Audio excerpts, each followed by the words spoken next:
A brilliant glow can cover many things, but it never possesses enough power to extinguish the echoes emanating from the abyss. The death of Yu Menglong at the foot of a luxury penthouse in Beijing is not only a full stop to the life of an actor, but also the starting point of a series of cold questions, written in silence, fragmented forensic details, and a widespread sense of insecurity in the public space. In a world where the spotlight is always directed toward perfection, that departure is like a sudden crack, exposing deep layers that are rarely looked at directly. That night, Beijing entered the early days of autumn. The cool air enveloped the high-end complex in the Chaoyang district, where the elevated apartments remained lit like a world separate from the daily rhythm of life below. Inside a penthouse, a private party was taking place. There was no media, no cameras, and no real-time status updates. There was only wine, conversations colored by professional matters, and familiar faces from the entertainment industry. Everything unfolded in a closed space, where the boundaries between social interaction and strategy often became blurred. None of those present that night could have imagined that, only a few hours later, the name Yu Menglong would be mentioned with a completely different nuance. As dawn broke, his body was discovered at the foot of the building. The news spread with breakneck speed, shaking not only the entertainment industry but also a public already accustomed to the glamorous stories of celebrities. A departure far too sudden. A scene filled with inexplicable details. And above all, a feeling that what was seen did not entirely align with simple explanations. In the eyes of the audience, Yu Menglong was the model of a composed and private actor. He was known more for his professional competence than for a noisy personal life or controversial statements. For this reason, his death quickly surpassed the framework of a personal tragedy. The abnormal signs at the scene, the pieces of information that did not fit together, began to be placed alongside the public image he had built for many years. That contrast made it impossible for public opinion to remain indifferent. Parallel to this, another name gradually emerged in cautious discussions. Not through an official accusation, but through faint connections and a prolonged silence following that fateful night. A public image that seemed stable, nurtured over many years, began to stand before a challenge that no one could have anticipated. But this story does not only revolve around one person or a tragic moment. It reflects a complex entertainment ecosystem where fame, power, and interests are tightly intertwined. There, the truth rarely appears immediately. It is covered by many layers of information, emotions, and invisible pressures, forcing society to confront the very way it reacts to unresolved gaps. So, what truly happened in the closed space of that penthouse when all witnesses kept to themselves parts of the truth that were incomplete? When the initial emotions subsided, the story began to leave the blurred zone of shock to enter a colder phase, the phase of details. That evening's party, on the surface, did not bear the appearance of a special event. A private meeting of moderate scale, organized in the penthouse of a screenwriter with extensive connections in the entertainment world. The guests were all familiar faces, close enough not to need media presence, yet important enough that every conversation carried professional implications. There was no noise, no sign of public conflict. At least that was the picture repainted from the initial accounts. According to witnesses, Yu Menglong appeared quite early. He was dressed simply, different from the elaborate image often seen at major events. During most of the early evening, he maintained a calm demeanor, speaking moderately and avoiding ostentatious dialogues. The amount of alcohol he consumed was described as limited. No one recalled a moment suggesting he was under obvious psychological pressure. This very tranquility later became one of the factors making the entire story difficult to explain. For when Yu Menglong's body was discovered early the next morning, the scene immediately raised questions that went far beyond a simple hypothesis. Physical marks around the building did not entirely fit the scenario of a freefall without any other intervention.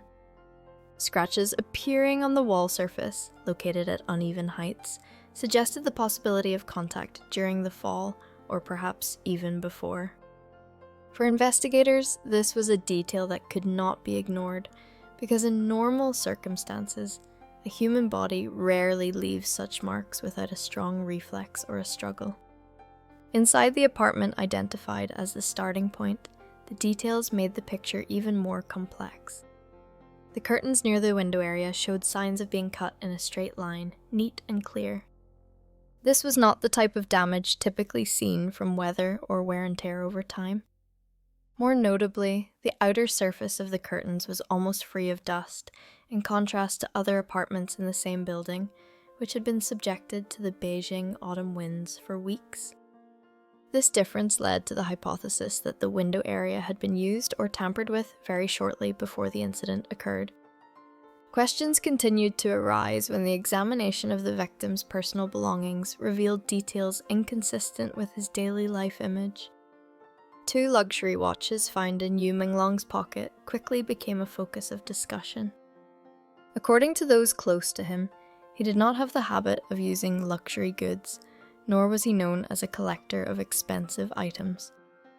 The appearance of these items not only sparked curiosity, but also opened the possibility of connections or situations that had never been made public before. At this stage, the importance did not lie in asserting what had happened, but in identifying the information gaps. Why was Yu Menglong present at that party? Was the invitation extended for purely professional purposes, or were there other motives behind it? And were the signs at the scene the result of a chain of spontaneous actions, or the end part of a process that had formed beforehand? To better understand these questions, it is necessary to look back at Yu Menglong's career path in recent years. He was known to be quite principled in his choice of roles and partners.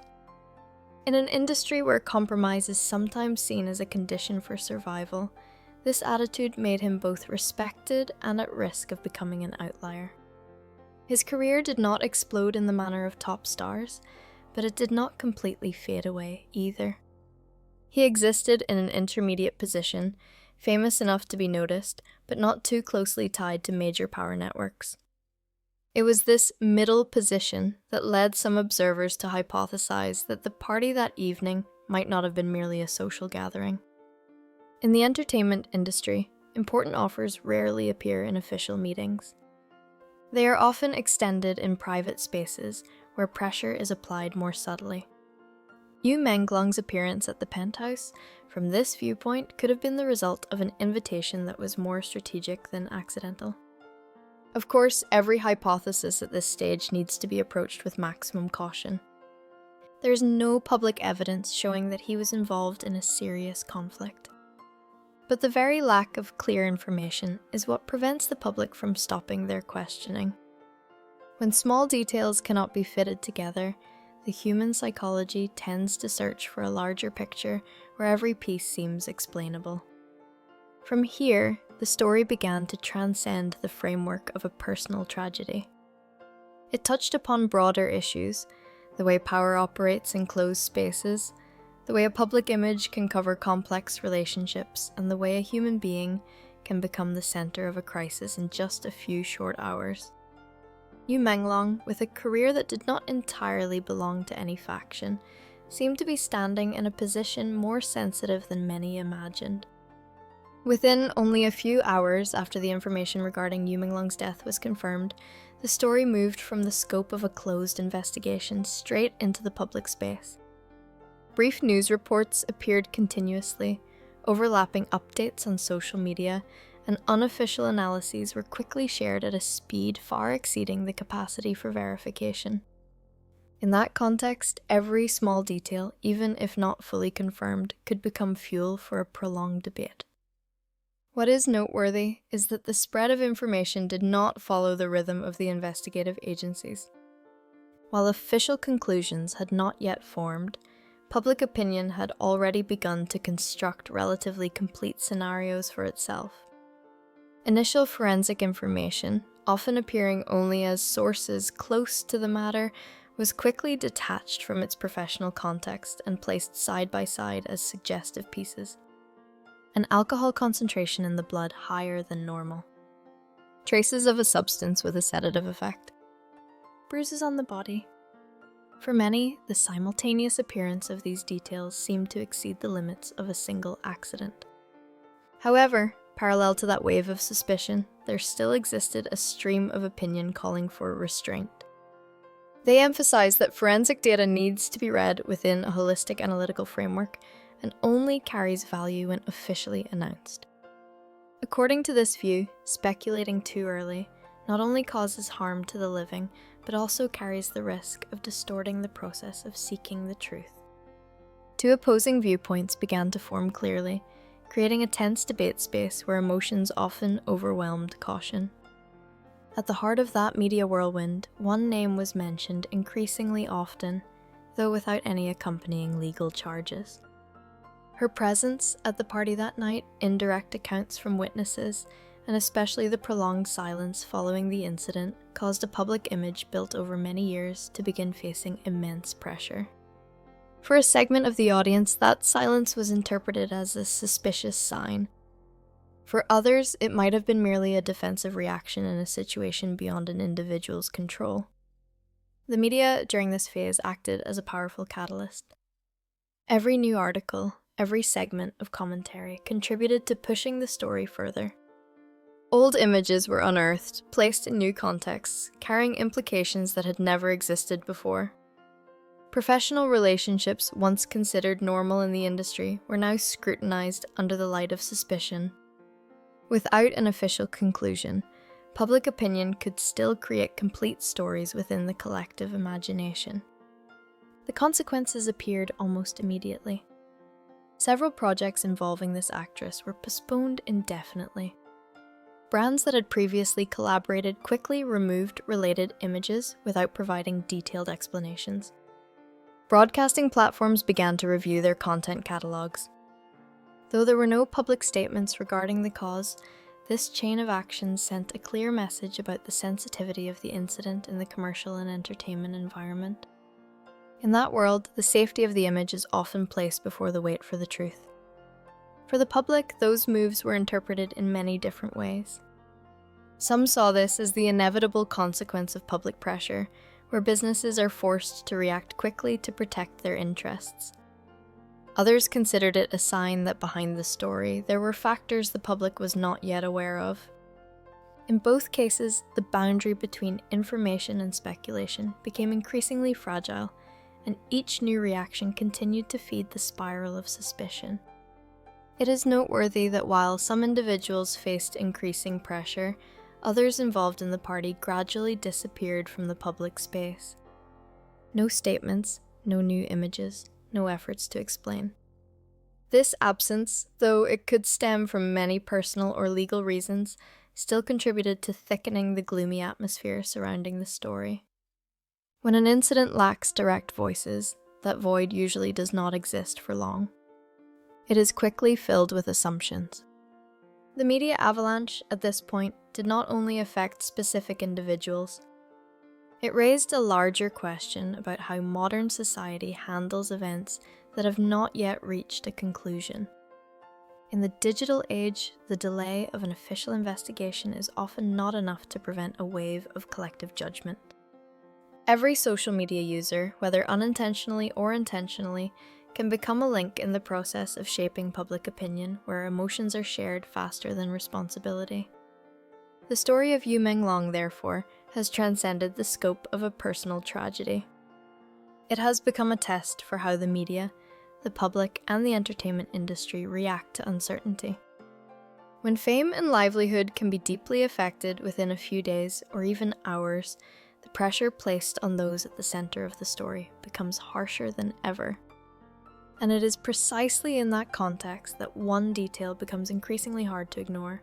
The silence does not only come from one side. While the media spotlight shines on some faces, other characters holding important links to that night are completely absent. When the wave of public opinion reached its climax, the focus of the story no longer lay in the fragmented details of the scene or incomplete reports. It shifted toward the people caught in that vortex, those who had to face pressure not only from the question of what happened, but also from the unceasing gaze of the public. At this stage, every small action carried a weight far beyond itself, and every silence could be interpreted in many different ways. For the actress who appeared at the party that night, this was the most difficult period since she entered the entertainment industry. An image built over many years, associated with stability and purity, now stood before an unprecedented challenge. Her prolonged silence, though it could stem from legal advice or a personal choice to avoid complicating the situation further, became a factor causing the public to speculate incessantly. In a media space already saturated with suspicion, silence is rarely understood in a neutral sense. With each passing day, the absence from the media was magnified into a signal. For a segment of the public, it was a sign of avoidance. For others, it was an understandable defensive reaction of an individual pushed into the eye of a storm before there was an official conclusion. Two opposing interpretations coexisted, not mutually exclusive, creating a state of prolonged tension where no answer was sufficient to satisfy everyone. Parallel to the pressure weighing on the prominent faces, the disappearance of several key characters from public life made the picture even more somber. The screenwriter who hosted the party, the person who held the space where everything began, almost ceased to appear in daily activities. The penthouse apartment that was once a gathering place was sealed, becoming a silent symbol of unanswered questions.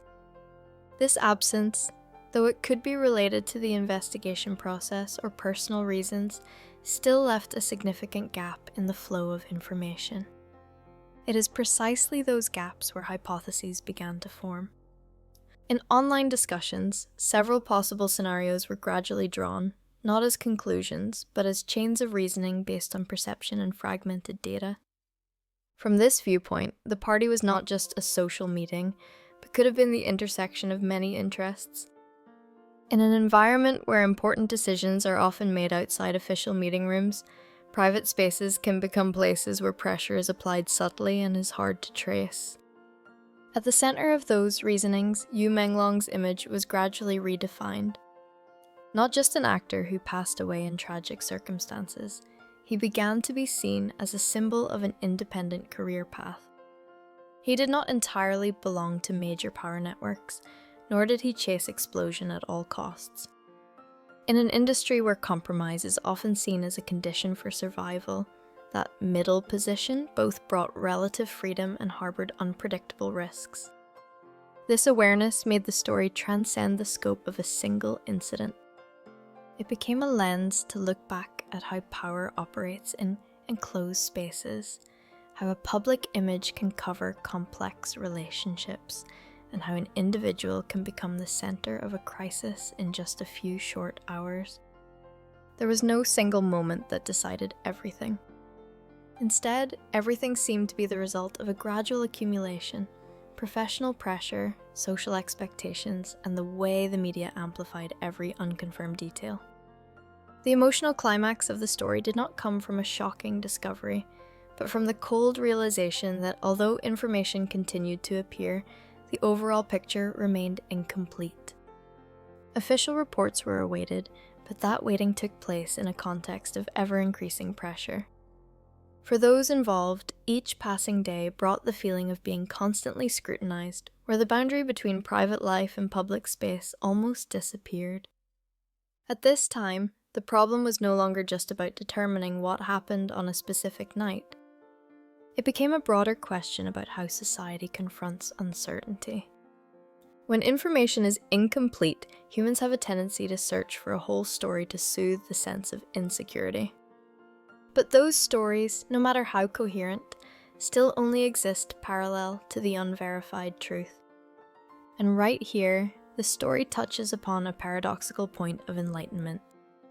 There are questions that will require a great deal of time to answer, and there are also questions that may never have a complete resolution. During that time, each character involved must face the consequences of public attention, while the public must confront its own responsibility in spreading and interpreting information. As the media spotlight has not yet dimmed, and as the information gaps remain, society stands before a silent but decisive choice: to wait patiently for the truth, or to continue letting hasty judgments lead the collective perception. As the news cycle gradually slows down, and as discussions no longer appear as densely as in the early days, the story of Yu Menglong still leaves a void that is hard to fill. Not only because of the departure of a talented actor, but because of the feeling that there's still so much unsaid, or that cannot be said at this time. In the entertainment world, where the spotlight often covers dark corners, silence is sometimes louder than any declaration. For the public, this incident became a collective experience full of contradictions. On one hand, it was the desire to seek the truth, demanding justice for a person who has passed. On the other hand, it was the need to fill information gaps with speculation, scenarios, and personal emotions. Those two motives often intertwined, creating a space where the boundary between legitimate concern and hasty judgment became fragile. The question raised is not only what happened, but how society reacts when standing before events that do not yet have a clear resolution. For the living, the price of suspicion is already present, even if no official conclusion has been announced. Careers are interrupted, public images are suspended in a state of waiting, and the future becomes more unpredictable than ever. This case reflects a harsh reality of the digital age. Fame can be deeply affected solely by suspicion, even when the truth remains out of reach. In that environment, time is no longer an ally of caution, but often becomes a catalyst for pressure. When the brilliance recedes, what remains are not numbers or contracts, but the emptiness of a person who chose a path that did not entirely compromise. Yu Menglong gradually presents himself in the collective memory as a symbol of a middle position, independent enough to maintain an identity, but also fragile enough to easily become a focus when underlying balances are disturbed. His departure, therefore, is not only a personal tragedy, but a reminder of the price to be paid for freedom in a system full of invisible pressure. The journey to find the resolution for this incident may never reach a complete ending, but the very aftershocks it left behind have forced society to look back at how it consumes information, how it reacts to uncertainty, and how it treats the people behind public images. In a world where every share or comment can shape someone's fate, responsibility is no longer the sole story of the media or investigative agencies. The future may bring new truths, or it may forever bury them in a mist of silence. Regardless of the outcome, the story of Yu Menglong has already left a major question mark. When the truth becomes too complex to be told in full, do we have enough patience to wait, enough alertness not to judge in place of justice, and enough compassion to remember that behind every controversial headline is still a human being who once lived, once hoped, and once bore pressure just like anyone else?